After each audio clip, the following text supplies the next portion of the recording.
Primeiro, eu queria agradecer à Associação Cultural José Martí, o Cotidiano, né, os Irredentos, o convite para participar dessa, né, homenagem, né, ao legado do Che Guevara. Eu queria começar lendo um pequeno poema do escritor e poeta senegalês, o Birago Diop, que se chama Sopro. Os que estão mortos nunca se foram. Eles estão na sombra que se aclara e na sombra que se espessa. Os mortos não estão sob a terra. Eles estão na árvore que se agita, eles estão no tronco que geme, eles estão na água que corre, eles estão na água que dorme, eles estão na cabana, eles estão na multidão. Os mortos não estão mortos. Acho que esse poema do Diop, ele sintetiza um pouco do significado, né, dos nossos mortos na luta pela construção da pátria grande, né, e contra a violência mais determinante, né, dos 2 últimos séculos, que é a violência da exploração do homem pelo homem, né, e a sociabilidade capitalista. Vivemos uma conjuntura hoje na América Latina em que esse legado é fundamental. Na semana passada, nós tivemos um programa de entrevista no Cotidiano, em que a gente entrevistou o professor Carlos Eduardo Martins, e uma das perguntas que nós fizemos para esse professor era sobre o atual momento na América Latina, se seria um momento pré-revolucionário, revolucionário, o que ele via para os próximos anos. E ele fez uma declaração polêmica, mas bem interessante para a gente refletir, de que já vivemos um momento revolucionário na América Latina, né? E que o que a gente está assistindo, por exemplo, no Brasil, né, essa reação da classe dominante, esse conservadorismo, esse racionalismo, já é fruto do combate a essa realidade, mas faltam condições subjetivas. E aí o pensamento do Che é fundamental para a gente poder refletir sobre esse momento histórico que a gente está adentrando, né, na nossa pátria grande no mundo, que é um momento em que a crise do capitalismo se aprofunda, não é uma crise meramente causada pela pandemia, a pandemia vem simplesmente reforçar as consequências dessa crise, e que os interesses da classe dominante são jogar nas costas, como eles estão fazendo, das trabalhadoras, dos trabalhadores da cidade, do campo, das florestas, todo o peso dessa crise e lucrar com ela, como eles vêm lucrando. Bom, e nesse contexto, o pensamento do Che, ele é fundamental, esse legado do Che é fundamental. Por que o Che se torna tão importante, né, nesse momento histórico? Como surge essa liderança do Che? Como é que ele, quais eram as condições que favoreceram o surgimento dessa liderança? Bom, primeiro, essa liderança surge no centro de um processo revolucionário mais destacado e herético da segunda metade do século XX, que foi a Revolução Cubana, né? Nós temos que lembrar que a maioria achava o Fidel um aventureiro, um louco, o Che Guevara. Esses caras são loucos no momento do processo revolucionário, são irresponsáveis, né? E, no entanto, essa revolução vai ser vitoriosa e, mais do que vitoriosa, ela vai resistir todos esses anos ao assédio do imperialismo estadunidense. E o Che consegue assumir criativamente essa revolução por vários motivos. Primeiro, a formação cultural, ética, social, progressista, dada pela família, pelo meio social, filho de professores, fazendo medicina, né? Ele conseguiu acumular todo um conhecimento, né, que auxiliou ele a entender essa revolução. A história da Argentina, né, que é uma história riquíssima, onde ele nasceu, cresceu, da República Espanhola, das lutas, enfim, também contribuiu para isso. E, mais do que tudo, a experiência que ele teve, né, nos seus primeiros 23 anos de vida, indo praticamente por todos os países da América Latina, vivendo as suas contradições, participando dos processos. Desculpem que a minha câmera às vezes dá um problema, eu tenho que acertar ela.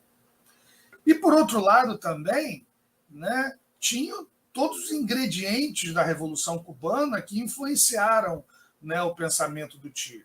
Um pensamento cubano revolucionário autóctone, de raízes profundas, nutrido do melhor da cultura mundial. Lembrem que José Martí estudou Marx, rendeu tributo ao Marx, mas também o criticou, ou seja, um pensamento revolucionário nutrido do melhor da cultura mundial e que colocava a ética como pedra fundamental para toda ação e para todo pensamento, né?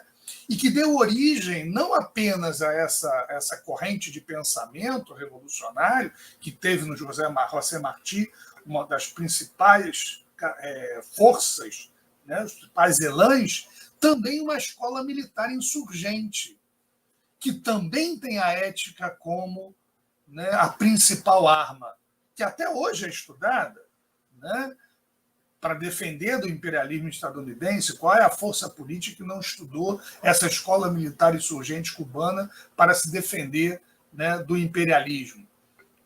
E não só José Martí, Antônio Maceo, é esse conjunto de fatores que vai forjar, né, o indivíduo Che Guevara e as suas ações e, consequentemente, o seu pensamento, que era inseparável das suas ações.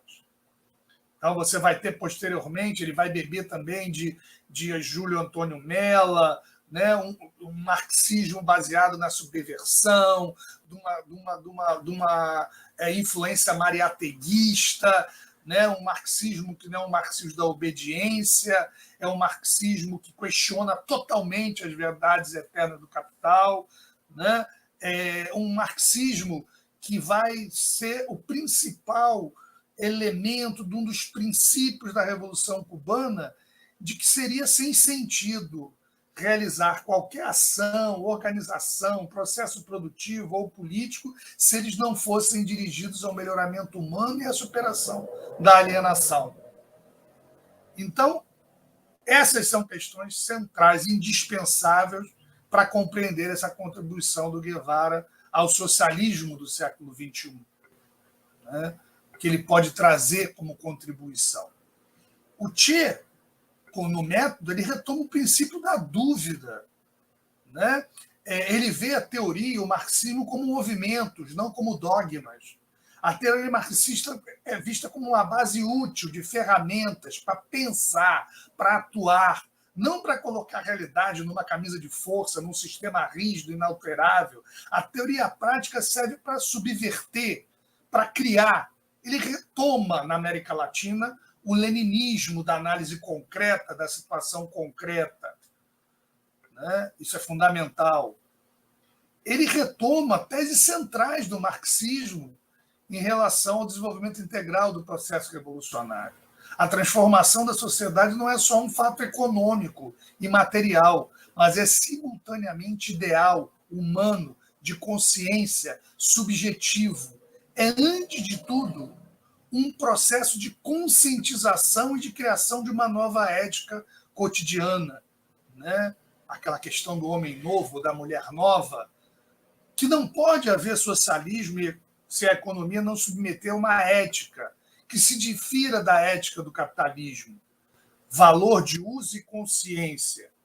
Criação de valores de uso para satisfazer as necessidades, mas acompanhadas da fundação de uma nova ética, de uma consciência alheia aos valores que imperam nas sociedades capitalistas. A consciência como força material, com energia própria, como elemento ativo do processo de transformação e de transição para a sociedade comunista, né? O socialismo do Che e da Revolução Cubana é muito próximo do comunismo das comunidades indígenas dos Andes, resgata essa tradição, né? Muito mais do que a tradição do socialismo real soviético ou das lutas socialistas da Europa.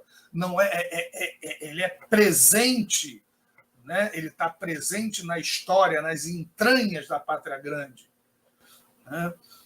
E o Che, vivendo todo esse contexto, ele vai enfrentar desafios fundamentais do socialismo do século XX e que vão servir também para a gente refletir sobre nossos desafios, né, no século XXI. Um sistema econômico que não utilize categorias capitalistas para o seu funcionamento. Uma economia eficiente em função do ser humano. Um sistema ideológico cultural alternativo ao capitalista. Mas, acima de tudo, uma participação real e consciente da população na tomada de decisões, uma sociedade participativa, protagônica. Eram desafios do socialismo do século XX e continuam sendo desafios do socialismo no século XXI. E, mais do que nunca, entender, isso é guevarista no âmago, que o socialismo não é um sistema mais humano que o capitalista, porque surgiu uma nova classe ou setor dominante, iluminado, que distribui com sentido mais justo e paternal as riquezas produzidas. Não. O socialismo é superior ao capitalismo porque se trata de um regime genuíno de poder popular. Essa é a grandeza do socialismo em relação ao capitalismo. O capitalismo não tem nada para oferecer aos povos do mundo e muito menos aos povos da nossa pátria grande. Senão essa versão do capitalismo atual, o neoliberalismo, né, que está nos levando à destruição do planeta, está nos levando à possibilidade de fim da humanidade, apesar dele estar vivo. E por isso a necessidade de estar conscientemente, né, estar se conscientemente combatendo, né, esse capitalismo. Mas nós não podemos, por outro lado, também colocar o Che, né, como um Deus transcendente, acima do humano, porque isso seria contraditório, inclusive, ao seu legado. Ele estivesse vivendo uma realidade dessa, seria completamente contra esse tipo de visão, a essa postura. A gente tem que criar muitas experiências alternativas no século XXI, fora dos princípios e da lógica capital, que avancem além do pensamento do Che. Mas o pensamento do Che ele pode reforçar esse pensar consciente de cada comunidade, cada etnia, gênero, povo, nação, e ir criando, coletivo e individualmente, distintos modelos que respeitem a natureza, a terra e o ser humano em toda a sua dignidade, na busca pela felicidade do ser humano. Então, nós, no século XXI, temos que ser como Che. E esse ser como Che sintetiza aquela ética, uma conduta, um modo de assumir a ação coletiva, inspirado nesse personagem, com a entrega da sua vida, virou uma bússola de toda uma geração e será a bússola de uma nova geração que está surgindo nesse momento de luta. Não um modelo a seguir, mas uma inspiração ética, que leva a uma série de renúncias para se viver a imagem e a semelhança da vida do Che. Renúncia às comodidades, aos benefícios materiais, inclusive ao poder conquistado na Revolução, como fez Che, né? Está disposto a arriscar a sua vida. Isso são valores centrais nessa herança que nós podemos chamar de guevarismo. Mas isso, resgatar essa verdadeira herança, não significa, obviamente, voltar na história, né? Pelo contrário, significa a gente aprender com os erros de toda uma geração que demorou muito a entender o pensamento do Che, que trouxe a figura do Che, vinculou a figura do Che ao vanguardismo exacerbado, né? Negou toda essa contribuição do Che à teoria e caiu numa lógica de não entender a realidade, se isolar, né? Não estudar os seus povos, a realidade concreta, e muitas vezes não conseguindo compreender a realidade que pretendia transformar, né? Que limitou muitas vezes os métodos de luta à luta armada, ou que, ao contrário, abandonou a luta armada, dizendo que era um equívoco, e que hoje a conjuntura da América Latina tem uma série de questões que demonstram que a gente não deve passar, né, para o extremo oposto da defesa da luta armada para confiar nas forças armadas do sistema, como ressalta o vice-presidente, né, o ex-vice-presidente da Bolívia, com Morales, ou enxergá-las despojadas de seu caráter de classe, de força repressiva. Nós temos vários exemplos na América Latina, né, que demonstram que é necessário e possível organizar uma defesa comunitária coletiva na atual conjuntura, os zapatistas no México, a guarda indígena NASA na Colômbia, os indígenas amazônicos no Peru, tudo isso. A ética é fundamental. E aí eu queria concluir pegando essa questão da ética. No legado guevarista, no legado do Che, no legado da Revolução Cubana, fidelista, do Fidel, o poder ocupa um lugar central. Eles nunca negaram que lutavam pelo poder. Mas a conquista do poder era em benefício das maiorias, dos miseráveis, dos sem felicidade. Nunca, jamais em benefício próprio. Nem sequer do grupo ou partido que tomava esse poder estatal ou que rompia um poder estatal e criava um novo poder. Essa ética era fundamental. E essa ética apontava no sentido de militantes que nós necessitamos na esquerda do século XXI. Militantes modelados pela vontade do sacrifício, como dizia o Walter Benjamin. Como dizem os zapatistas, né? O tudo para todos, nada para nós. Acho que exemplifica isso.